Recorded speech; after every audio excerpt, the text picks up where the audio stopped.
Có một chuyện rất buồn cười khi đi du lịch. Khách nước ngoài sang Việt Nam, có người vừa ngửi thấy mắm tôm đã vội bịt mũi và lắc đầu. Họ không hiểu nổi vì sao người Việt lại có thể chấm bún đậu ngon lành với một thứ có mùi mạnh như vậy. Nhưng đúng vài ngày sau, chính người Việt lại sang Thụy Điển. Lần lượt đến chúng ta bịt mũi khi ngửi món cá trích lên men của Thụy Điển. Có người phải chạy ra xa vì mùi quá nặng. Đến Nhật Bản, nhiều du khách nhìn hộp natto là ngán vì đậu vừa nhớt vừa có mùi. Sang Iceland thì không ít người còn sợ món cá mập lên men. Còn ở Greenland, món chim lên men trong xác hải cẩu lại khiến nhiều người chỉ nhìn thôi cũng không dám thử. Để ý kỹ, bạn sẽ thấy một điều rất thú vị. Gần như quốc gia nào trên thế giới cũng có ít nhất một món ăn bốc mùi. Không những không ghét, người dân địa phương còn vô cùng tự hào về món ăn ấy. Thậm chí họ còn mang ra đãi khách quý trong những dịp quan trọng. Vì sao lại như vậy? Có phải con người ngày càng thích đồ ăn hôi thối? Hay phía sau những món ăn ấy là một câu chuyện hoàn toàn khác? Thực ra thì mùi vị không phải ai cũng cảm nhận giống nhau. Một em bé lần đầu ăn sầu riêng thường sẽ nhăn mặt, lần đầu ngửi cà phê cũng thấy đắng. Và tất nhiên là lần đầu uống bia cũng thấy không ngon. Nhưng càng lớn, càng ăn nhiều, não bộ bắt đầu quen với những mùi ấy. Rồi đến một ngày, chỉ cần đi ngang qua quán cà phê là thấy thơm, chỉ cần ngửi mùi sầu riêng là muốn mua. Thực phẩm lên men cũng giống như vậy, người Việt lớn lên cùng nước mắm, mỗi bữa cơm đều có, từ nhỏ đã quen, thế nên chúng ta cảm thấy bình thường. Nhưng với một người châu Âu chưa từng ngửi mùi nước mắm, mùi ấy lại rất mạnh, điều này xảy ra ở mọi nơi trên thế giới. Ví dụ, người Nhật thấy natto của họ thơm, người Hàn thấy kim chi lên men rất hấp dẫn, người Pháp thích phô mai chín kỹ, người Iceland thích cá mập lên men, người Inuit mê cái món chim nhồi xác hải cẩu. Không phải vì chiếc mũi của họ khác chúng ta, mà vì họ đã quen từ bé. Bộ não của con người rất thông minh, nó sẽ ghi nhớ những mùi gắn với thức ăn an toàn. Mùi nào xuất hiện trong bữa cơm gia đình từ nhỏ, não sẽ dần coi đó là mùi ngon. Đó là lý do cùng một món ăn, người này khen thơm, người khác lại bịt mũi. Nếu một người Việt đã được nuôi từ nhỏ ở Nhật, rất có thể họ sẽ thấy natto thơm như người Nhật. Ngược lại, một đứa trẻ Nhật lớn lên ở Việt Nam có khi lại mê mắm tôm. Mùi vị hóa ra không chỉ nằm ở chiếc mũi, nó còn nằm ở thói quen. Các nhà khoa học gọi hiện tượng này là khẩu vị được học. Nói một cách dễ hiểu, chúng ta không sinh ra đã thích nước mắm hay thích cà phê, chúng ta học cách thích chúng. Đó là lý do một người Việt xa quê chỉ cần ngửi thấy mùi nước mắm là nhớ nhà. Một người Nhật ở nước ngoài có thể nhớ mùi natto, một người Pháp nhớ mùi phô mai. Không phải đó là mùi thơm nhất thế giới, mà đó là mùi của tuổi thơ, mùi của gia đình, mùi của quê hương. Thức ăn đôi khi không chỉ nuôi cái bụng, nó còn nuôi cả ký ức. Và nếu để ý, bạn sẽ thấy phần lớn những món nổi tiếng có mùi mạnh đều có một điểm chung, phần lớn thôi, đó là đều lên men. Natto lên men, kim chi lên men, phô mai lên men, mắm tôm thì cũng là lên men, cá mập thối cũng là lên men, cái chim trong xác hải cẩu cũng là lên men. Tại sao con người lại nghĩ ra cách này? Thì nó liên quan đến việc là hầu như ở nền văn hóa nào cũng có những món thối như vậy. Bởi vì ngày xưa thì không có tủ lạnh, không có điện, không có siêu thị. Nếu hôm nay săn được một con thú lớn hoặc đánh được cả thuyền cá, làm sao mà ăn hết, bỏ đi thì quá là phí phạm. Thế là con người phải tìm cách giữ thức ăn lâu nhất có thể. Nơi thì phơi khô, nơi thì hun khói, nơi thì ướp muối, nơi thì chôn xuống đất, nơi dùng chính vi sinh vật để bảo quản thực phẩm, đó chính là lên men. Nghe thì rất hiện đại, nhưng thật ra tổ tiên của chúng ta đã biết làm điều đó từ hàng nghìn năm trước. Vi khuẩn và nấm men sẽ tạo ra môi trường khiến nhiều loại vi khuẩn gây hỏng thức ăn khó phát triển hơn. Nhờ vậy thực phẩm để được lâu hơn. Ngày nay chúng ta coi đó là đặc sản, nhưng ngày xưa đó đơn giản là cách để không bị chết đói.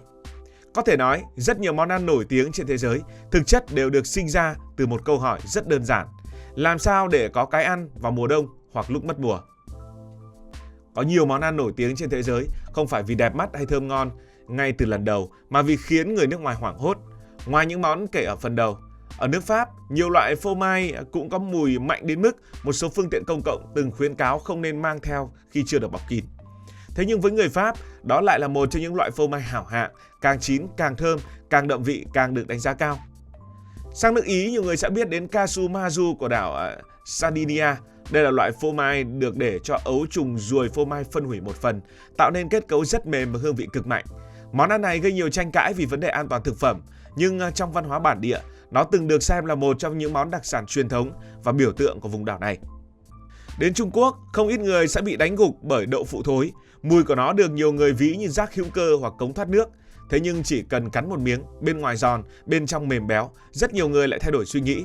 Đây là món ăn đường phố nổi tiếng ở nhiều thành phố tại Trung Quốc. Ở Na Uy, có món cá hồi được ướp muối rồi lên men trong nhiều tháng trước khi ăn mà không cần nấu chín. Mùi của món này khá mạnh, nhưng người Na Uy lại coi đây là món ăn truyền thống mỗi dịp cuối năm. họ thường ăn cùng bánh mì mỏng, khoai tây, kem chua và hành tím. Philippines thì có món balut, đây là trứng vịt lộn giống như trứng vịt lộn của Việt Nam, được luộc rồi ăn ngay khi còn nóng. Với người nước ngoài, hình ảnh con vịt non bên trong quả trứng có thể khiến họ không dám thử. Nhưng ở Philippines và một số nước Đông Nam Á, đây lại là một món ăn vặt rất phổ biến, được cho là giàu dinh dưỡng và thường bán ở các quầy hàng ven đường.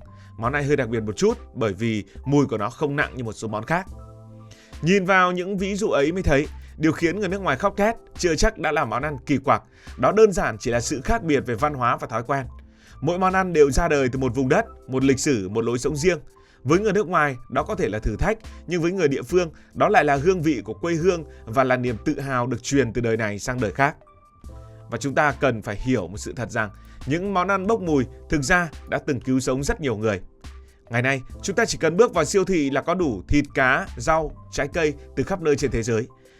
Nhà nhà có tủ lạnh, tủ đông, hàng hóa được vận chuyển bằng xe đông lạnh, tàu biển và máy bay. Thịt có thể để cả tuần, thậm chí cả năm nếu cấp đông.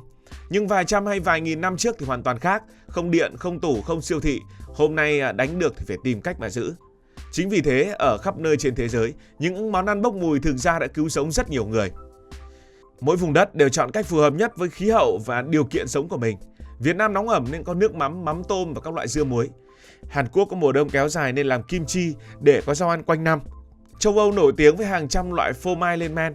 Còn ở Bắc Cực, nơi gần như không có cây cối để đốt lửa và cũng rất khó kiếm muối, người Inuit đã nghĩ ra các món ví dụ như là chim thối, nhồi và xác hải cẩu để dự trữ thức ăn suốt mùa đông. Nếu nhìn theo góc độ ngày nay, nhiều món ăn ấy có thể khiến chúng ta khó ngửi, nhưng vào thời điểm chúng ra đời, đó là một phát minh cực kỳ thông minh. Nhờ lên men, thực phẩm có thể để được hàng tháng, thậm chí lâu hơn vẫn sử dụng được. Chúng giúp con người vượt qua mùa đông lạnh giá, những năm mất mùa hay những chuyến đi biển kéo dài nhiều tuần, nhiều tháng. Có thể nói trước khi có tủ lạnh, lên men chính là một trong những công nghệ bảo quản thực phẩm tiên tiến nhất của nhân loại. Vì vậy, mỗi khi thưởng thức một món ăn lên men truyền thống hay thấy mùi nọ mùi kia, thì thực ra họ đang thưởng thức thành quả của hàng trăm, thậm chí là hàng nghìn năm kinh nghiệm sinh tồn mà tổ tiên đã để lại.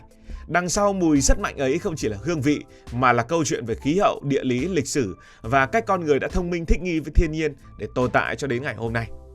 Từ những món ăn khó ngửi, nó đã trở thành những niềm tự hào của cả một dân tộc.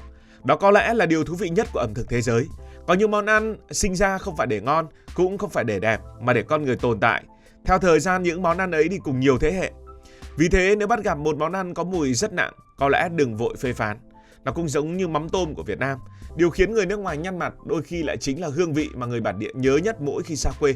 Đó là lý do gần như quốc gia nào trên thế giới cũng có một món ăn bốc mùi, không phải vì họ thích mùi hôi, mà vì mỗi mùi hương đều kể lại một câu chuyện về vùng đất mà nó đã sinh ra. Cảm ơn vì dành sự quan tâm cho câu chuyện này.